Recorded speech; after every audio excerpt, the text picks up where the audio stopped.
नमस्कार, India TV देख रहे हैं आप। आपके साथ मैं हूं प्राची पाराशर। देश की संसद में आज एक बार फिर से हंगामे के आसार हैं। मोदी सरकार ने कल मनमोहन सरकार के दौरान हुई नाकामयाबियों को लेकर एक श्वेत पत्र सदन में पेश कर दिया है। 59 पेज का ये श्वेत पत्र पेश किया गया है और इस पर आज बहस होगी, इस पर आज चर्चा होगी। तो आज भी सदन हंगामेदार रहेगा, ऐसी आसार, ऐसी संभावनाएं जताई जा रही हैं। दरअसल कल वित्त मंत्री निर्मला सीतारमण ने 59 पेजों का श्वेत पत्र जारी किया है और ये जो श्वेत पत्र है इसे 3 पार्ट में बांटा गया है। इन तीनों पार्ट में पहले पार्ट में बताया गया है कि क्या गलतियां अर्थव्यवस्था के नाम पर या अर्थव्यवस्था के लेवल पर मनमोहन सरकार से हुई। पार्ट बी में ये बताया गया है कि क्या घोटाले मनमोहन सरकार में हुए और पार्ट सी में ये बताया गया है कि 2014 में जब प्रधानमंत्री नरेंद्र मोदी ने देश की कमान संभाली या 2014 में जब बीजेपी की सरकार देश में आई, उस वक्त क्या फैसले लिए गए, कितने कड़े फैसले लिए गए और कैसे अब भारत की अर्थव्यवस्था दुनिया के बड़ी 5 व्यवस्थाओं में शामिल हो चुकी है। 2 तस्वीरें आपको दिखा रहे हैं। विधानसभा इस वक्त सदन की कार्रवाई शुरू हो चुकी है।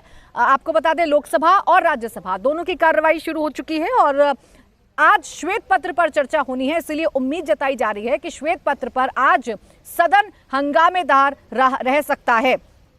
मोदी सरकार ने 3 पार्ट में श्वेत पत्र को पेश किया है। पार्ट ए में यूपीए सरकार में भारत की आर्थिक स्थिति के बारे में चर्चा है। पार्ट बी में यूपीए सरकार के विभिन्न घोटालों के बारे में चर्चा है। पार्ट सी में मोदी सरकार ने कैसे इकोनॉमी बदली, ये बताया गया है।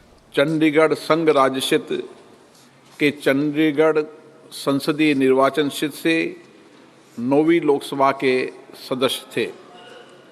श्री धवन नागर विमानन मंत्रालय में राज्य मंत्री स्वतंत्र प्रभार रहे और उन्होंने विशेषाधिकारी समिति के रूप में भी सेवाएं प्रदान की।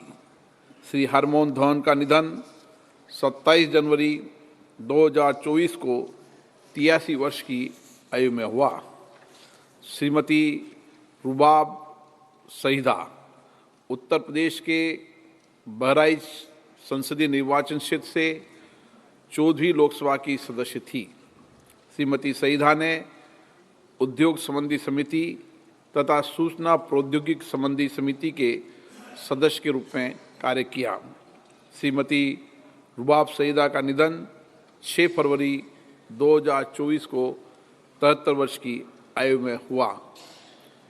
हम अपने पूर्व साथियों के निधन पर गहरा शोक व्यक्त करते हैं। ये सभा उनके शोक संतप्त परिवारों के प्रति अपनी संवेदना व्यक्त करती है।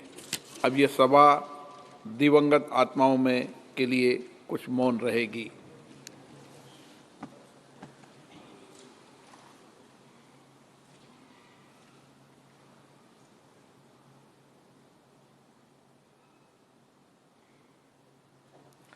ओम शांति। लोकसभा और राज्यसभा की कार्रवाई शुरू हो चुकी है। आज सदन की कार्यवाही इसलिए महत्वपूर्ण है क्योंकि जो श्वेत पत्र कल मोदी सरकार की तरफ से सदन में रखा गया है, 59 पेजों का ये श्वेत पत्र है जो कल वित्त मंत्री निर्मला सीतारमण ने सदन में रखा है। इसे 3 पार्ट में बांटा गया है और आज इन तीनों पार्ट्स पर चर्चा की जाएगी। इसीलिए उम्मीद जताई जा रही है और पक्ष और विपक्ष में तीखी बहस आज हो सकती है। 3 पार्ट कौन कौन से हैं आपको बता देते हैं। पार्ट ए, यूपीए सरकार में भारत की आर्थिक स्थिति बताई गई है। यूपीए सरकार में कैसे महंगाई अपने चरम पर बढ़ी और कैसे गलत फैसलों की वजह से खामियाजा आम लोगों ने भुगता और अर्थव्यवस्था की जो स्थिति थी भारत की वो बिगड़ती चली गई। ये बातें पार्ट ए में रखी गई हैं। पार्ट बी में यूपीए सरकार में हुए विभिन्न घोटालों के बारे में चर्चा है। यूपीए सरकार में जितने भी घोटाले हुए वो पार्ट बी में रखा गया है। और पार्ट सी में मोदी सरकार की क्या उपलब्धियां हैं, मोदी सरकार ने 2014 के बाद से कैसे देश को संभाला और कैसे भारत की अर्थव्यवस्था दुनिया की 5 बड़ी अर्थव्यवस्थाओं में आकर खड़ी हो गई है, इस बात का जिक्र किया गया है।